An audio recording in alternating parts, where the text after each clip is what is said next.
갈라디아서 두 번째 시간입니다. 우리가 토요일날 이미 다루었지만 갈라디아서는 오직 예수 그리스도를 믿음으로 구원을 받는다고 하는 십자가 복음의 진리를 증거하는 책입니다. 사도 바울은 당시 갈라디아 교회에 파고들었던 유대 율법주의자들의 가르침을 경계하면서 주님이 주신 복음 외에 다른 복음을 전하는 자들에게는 저주가 있을 것이다, 이렇게 강하게 경고하고 있는 것을 우리가 이미 보았습니다. 실제로 이 갈라디아서를 읽다 보면요, 전체적으로 이 사도 바울의 격양된 감정이 느껴집니다. 이 복음의 진리를 흐트러뜨리려고 하는 거짓 교사들에 대한 이 분노와 동시에 또한 그들의 가르침으로 인해서 흔들리는 이 갈라디아 교인들을 향한 절박한 그런 심정들이 느껴집니다. 사도 바울이 왜 이처럼 절박한 심정으로 복음의 진리에 관해서 선포하고 있을까? 이는 그 자신이 예전에 잘못된 영적인 지식, 영적인 가르침에 사로잡혀서 살아왔던 사람이고 율법의 사람이었기 때문에 그렇습니다. 그러던 그가 다메섹 도상에서 예수 그리스도를 인격적으로 만나고 난 다음에 참된 이 복음의 진리를 깨닫고 나서 완전히 그의 삶이 뒤바뀌어 버리지 않습니까? 이 율법의 사람에서부터 복음의 사람으로 완전히 뒤바뀌게 됩니다. 그것을 체험해서 다시금 율법적인 삶을 요구하는 유대 율법주의자들에게 흔들리는 이 갈라디아 교인들에게 안타까웠던 것입니다. 오늘 본문도 바로 이러한 사도 바울의 안타까운 심정이 여실히 느껴지고 있습니다. 우리 다 같이 본문 11절과 12절 말씀을 함께 읽도록 하겠습니다. 시작. 형제들아, 내가 너에게 알게 하노니 내가 전한 복음은 사람의 뜻을 따라 된 것이 아니니라. 이는 내가 사람에게서부터 받은 것도 아니요 배운 것도 아니요 오직 예수 그리스도의 계시로 말미암은 것이라. 사도 바울은 우선적으로 복음의 진리를 말하면서 자기가 전한 이 복음은 사람의 뜻에 따라 된 것이 아니다라고 분명히 이야기하고 있습니다. 사람의 권위에 근거하지 않았을 뿐더러 사람이 만든 것은 더더욱 아니라고 이야기하고 있습니다. 한마디로 복음은 배운 것이 아니라고 하는 것입니다. 그렇다면 무엇입니까? 예수 그리스도의 계시로 말미암은 것이다. 구체적으로 말한다면 그가 다메섹 도상에서 부활하신 예수 그리스도를 만났을 때, 복음을 경험했을 때 하나님으로부터 받은 것이다 라고 하는 것을 이야기하고 있는 겁니다. 여러분, 지식과 이 계시의 가장 중요한 차이점이 있습니다. 계시라고 하는 것은 뭐냐면 하나님께서 당신을 열어주셨을 때 깨닫게 되는 것이기 때문에 그 모든 계시의 주권은 하나님에게 있고 동시에 주님의 사랑이 있다고 하는 사실을 분명히 우리가 인지할 수 있어야 되는 겁니다. 다시 말해서 우리가 믿음을 갖게 되었다고 하는 것은 교회에 출석해서 여기서 무엇인가를 많이 배웠기 때문에 우리가 주님을 알게 되고 복음을 알게 된 것이 아니라 예수 그리스도께서 우리를 사랑하셔서 당신의 모습들을 열어서 보여주셨기 때문에, 계시해 주셨기 때문에 우리가 하나님을 알게 되었다라고 하는 것을 얘기하고 있는 것이죠. 철저히 우리의 믿음 생활의 근거는 어디에 있습니까? 하나님의 사랑에 있다, 하나님의 놀라신 은혜에 있다라고 하는 것을 다시 한번 얘기하고 있는 겁니다. 근데 그 하나님께 있는 그 은혜를 자꾸 사람의 공로로 돌리려고 하는, 사람의 율법으로 돌리려고 하는 당시 유대 율법자들의 그 모습에 대해서 오늘 사도 바울이 어떻게 보면 분노하고 있다라고 볼 수가 있는 것이죠. 사실 사도 바울이 이처럼 분노하는 이유는 자기가 그렇게 살았기 때문에 그런 것입니다. 자기가 이전에 율법에 사로잡혀서 또한 자기의 공로에 사로잡혀서 살았던 때가 있었기 때문에 이제 예수 그리스도를 간 믿은 이 갈라디아 교인들에게는 그러한 그 영적인 실수를 반복하게 하고 싶지 않았기 때문에 지금 그렇게 얘기하고 있는 것이죠. 사도 바울은요, 이 다메섹에 갈 때만 하더라도 유대교를 신봉하던 사람이었습니다.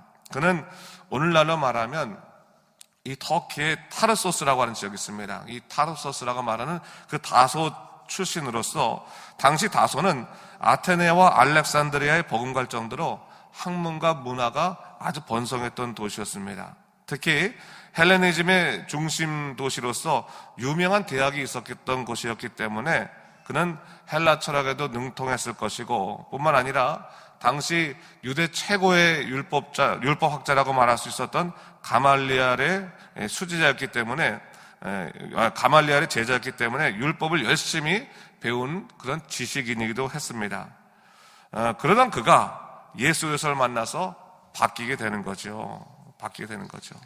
완전히 그가 바뀌고 난 다음에 복음의 진리로 인해서 다시금 새롭게 된 것입니다. 그가 얼마나 그 예수 그리스도의 복음의 진리가 새롭고 충격적이었으면 빌립보서 3장 7절에서부터 8절까지는 그가 이렇게 말하고 있어요. 그러나 무엇이든지 내게 유익하던 것을 내가 그리스도를 위하여 다 해로 여길 뿐더러 또 모든 것을 해로 여김은 내 주 그리스도 예수를 아는 지식이 가장 고상하기 때문이라 했어요. 내가 여태까지 배웠던 것 소중하지만 그것들이 하나도 내게 유익하지 않다라고 하고 내가 고백할 수 있는 것은 그것은 바로 예수 그리스도에게 받은 그 놀라운 지식이 가장 고상하고 고귀한 것임을 깨달았기 때문이다 라고 하는 것을 얘기하고 있는 거죠. 그래서 고린도전서 2장 2절 말씀에서도 그가 이렇게 말합니다. 내가 너희 중에서 예수 그리스도와 그가 십자가에 못 박히신 것 외에는 아무것도 알지 아니하기로 작정하였습니다 라고 말하고 있어요. 예수님 만난 것이 가장 중요하기 때문에 아무리 세상 지식이 중요하다 할지라도 예수님 아는 것보다 더 중요한 것 있을 수 없다라고 얘기하는 겁니다.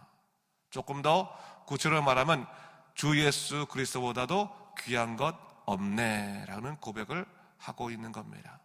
예수님 은혜보다 더 앞설 수 있는 것은 어떤 것도 있을 수가 없다. 주님의 자기를 계시해 주셨기 때문에 내가 그리스도를 알게 되었던 것이지 나의 어떠한 행위나 공로도, 율법적인 공로도 주님의 은혜를 덮을 수 있는 것은 하나도 없다라고 하는 것을 얘기하고 있는 겁니다. 바로 복음의 섭리에 관해서 얘기하고 있는 것이죠.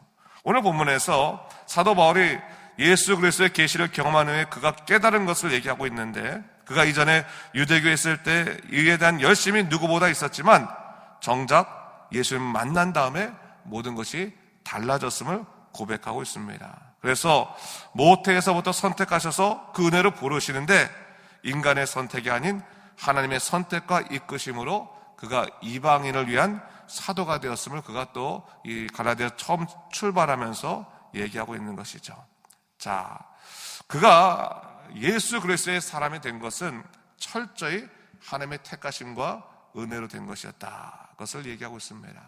다른 말로 말하면 오늘 여러분이 예수님의 놀라우신 그런 은혜를 입게 된 것, 예수님의 사람이 된 것은 철저히 하나님의 놀라우신 은혜와 사랑에 입각했다는 사실을 잊지 마시기 바랍니다.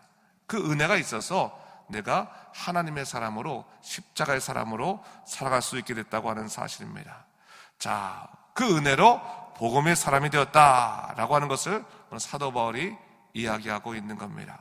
그러면서 그가 오늘 이 17절 말씀 보면 예루살렘으로 가지 않고 아라비아로 갔다라고 얘기하고 있는데, 사실 이 기록은 다른 곳에서는 보여지지 않기 때문에 사실 우리가 정확히 알 수는 없습니다. 사실 그렇지만 단지 그가 그리스도를 만난 후에 그 계시를 연구하기 위해서 아라비아로 갔을 거라고 추정할 뿐입니다. 그리고 3년 후에 예루살렘에 방문하게 되는데 그곳에서 베드로와 주의 동생 야고보를 만나게 되죠. 이런 이야기를 자세하게 얘기하고 있는 것은 당시 이 사도 바울의 이 사도적인 권위에 대해서 의심하고 있는 갈라디아 교인들에게 자신을 증거하고 있는 겁니다. 변호하고 있는 것입니다. 그러나 사도 바울이 정작 분명히 드러내고 싶었던 한 가지 이야기가 있는데 오늘 1장에서는 그것이 22절과 24절까지의 말씀입니다. 다 같이 한번 우리 22절부터 24절까지 읽어볼까요? 시작. 그리스도 안에 있는 유대의 교회들이 나를 얼굴로는 알지 못하고 다만 우리를 박해하던 자가 전에 멸하던 그 믿음을 지금 전한다함을 듣고 나로 말미암아 하나님께 영광을 돌리니라. 아멘. 그가 수리아와 길리기아 지방에서 있었던 일들에 대해서 기쁜 마음으로 증거하고 있는데 무엇을 얘기하고 있습니까? 그리스도 안에 있는 유대의 교회들, 그러니까 그곳에서 예수님을 믿고 있는 유대인들이 같이 있었던 그 교회들이 어떤 그 이야기를 하고 있냐면 우리를 박해하던 자가 전에 멸하려던 그 믿음을 지금 전한다. 그걸 듣고 난 다음에 야, 이 사도 바울이 저렇게 바뀌었으니 하나님이 살아계시구나 라는 것을 통해서 하나님께 영광 돌린 일이 생겼다라고 하는 것을 얘기하고 있는 거예요. 사도 바울 입장에서 본다면 치욕스러운 과거죠. 치욕스러운 과거. 그런데 여러분, 그 치욕스러운 과거가 다른 사람들에게 하나님이 살아계시고 예수가 살아계신다고 한 사실을 증거하는 통로가 되었다는 사실을 지금 사도 바울이 감사하고 있는 겁니다.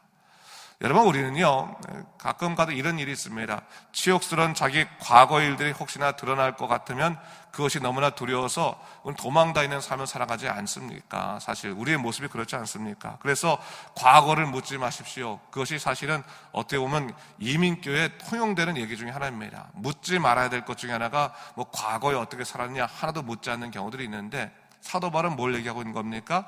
내 과거가 참 치욕스럽습니다. 예수 믿기 전에 과거가 참 치욕스럽습니다. 그러나 예수 믿고 난 다음에 얼마나 주님께서 나를 변화시켰는지 내 치욕스러운 과거가 하나님의 살아계심의 증거입니다 라는 것을 얘기하고 있는 겁니다. 그렇다면 여러분, 예수 그리스도의 사람들에게 가장 큰 중요한 것은 뭡니까? 지금 현재 하나님이 나를 구원하셨던 그 사실 자체가 가장 큰 은혜고 가장 큰 기쁨의 이유라는 사실을 잊지 말아야 되는 것입니다. 과거에 어땠든지 그것은 상관없습니다. 예수님이 나를 붙드셔서 오늘의 삶을 이끄셨다면 과거에 내가 어떠한 삶을 살았든지 그 모든 삶은 하나님의 살아계심의 하나의 증거의 이유가 된다는 사실을 분명히 이야기하고 있는 것이죠. 예수님 믿는 사람들은 자기를 자랑할 것도 없는 것이고 자기의 실패를 수치스러워할 이유도 없는 것입니다. 하나님 믿고 하나님 안에 사는 것 가장 감사하며 살면 되는 것이고, 주님 나를 구원하시고 나를 인도하셨기 때문에 내가 어제보다 오늘 더 나은 삶을 삽니다라고 고백할 수 있으면 되는 겁니다. 과거가 어때든지 하나님이 나를 구원해서 오늘을 더 낫게 살게 하시는데 무엇이 걱정이 되겠습니까? 오늘 나를 여전히 사랑하시고 만나시는 그 주님이 나와 함께 있다면 우리는 용기 있게 오늘도 살아갈 수 있을 것입니다. 다시 한번 우리의 말씀을 생각하면서 항상 하나님의 살아계심을 우리 인생을 통해서 증거하신 여러분 되시기를 주님의 이름으로 축원합니다. 기도하겠습니다. 주 하나님 아버지, 참으로 감사합니다. 오늘 주의 말씀 속에서 사도 바울의 고백을 이야기하게 됩니다. 자기의 치욕스러운 과거가 오히려 하나님의 살아계심의 증거가 되었음을 기뻐하는 그를 통해서 하나님, 우리를 만나주시고 우리를 어제보다 오늘 더 낫게 하시는 하나님의 놀라신 약속된 그 이끄심을 바라보게 하심을 참으로 감사합니다.